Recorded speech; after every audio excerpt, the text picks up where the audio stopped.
Okay, so this literally just happened to me, and I swear it sounds like some bizarre movie script. I'm still shook, but here it goes.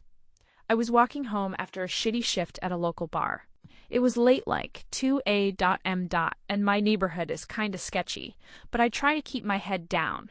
I get stopped by this guy with a handheld camera and a mic, clearly doing street interviews for some local news or maybe a YouTube channel. Just something fun. I've done these before out of boredom, so I say why not. He asks, "What's the craziest thing you've ever seen in the—" I decide to spill. I start telling this story about this one night when my friend, let's call him Mike, got dragged into some serious shit because of these drug dealers operating down the street. Mike had been with this girl who looked sweet at first, but turned out to be a full-blown meth head. One night, they were hanging out in some run-down house, and things went south fast. Mike got accused of stealing some dope money. The dealers, a couple of real nightmare fuel-type tattoos, scars, the whole 9 yards, rounded him up, tied him to a chair, and started torturing him for hours. I swear it was one of the worst things I've had to witness. Mike barely made it out alive, and I had to help him hide from those assholes afterward. Ended with him disappearing for a few weeks, living somewhere nobody could find him. So while I'm telling this to the camera guy, the dude's expression totally changes. He goes dead silent. Then he asks, "Wait, is the girl's name Jessica?" And panic hits me like a truck. I realize that Jessica, the meth head, is apparently connected to this guy. I mean, he wasn't just filming random interviews. This was some shit coordinated with those drug dealers. Right after I wrapped up the interview, he smirks, pulls out his phone, and starts recording me off guard, asking some weird questions like, "So you're protecting your friend, huh? That tell me a lot."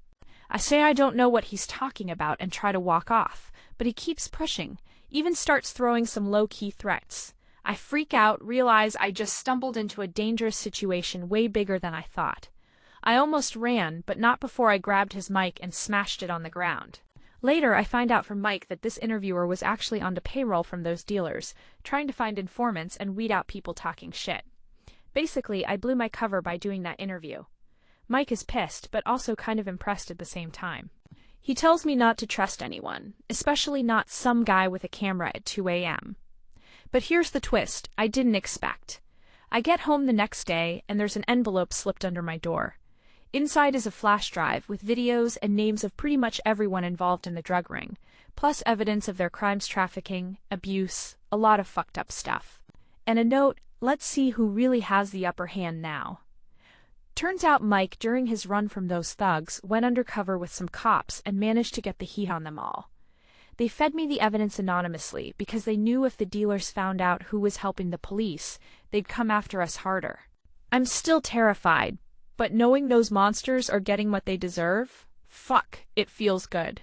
And yeah, I'm laying low now, but I'm done playing the victim. If the dealers come knocking, they'll find out the guy they thought was an idiot, street drunk, is the one who pulled the thread that unraveled their whole empire. So yeah, if you ever get stopped for a street interview asking about your name, some of those cameras aren't rolling for fun.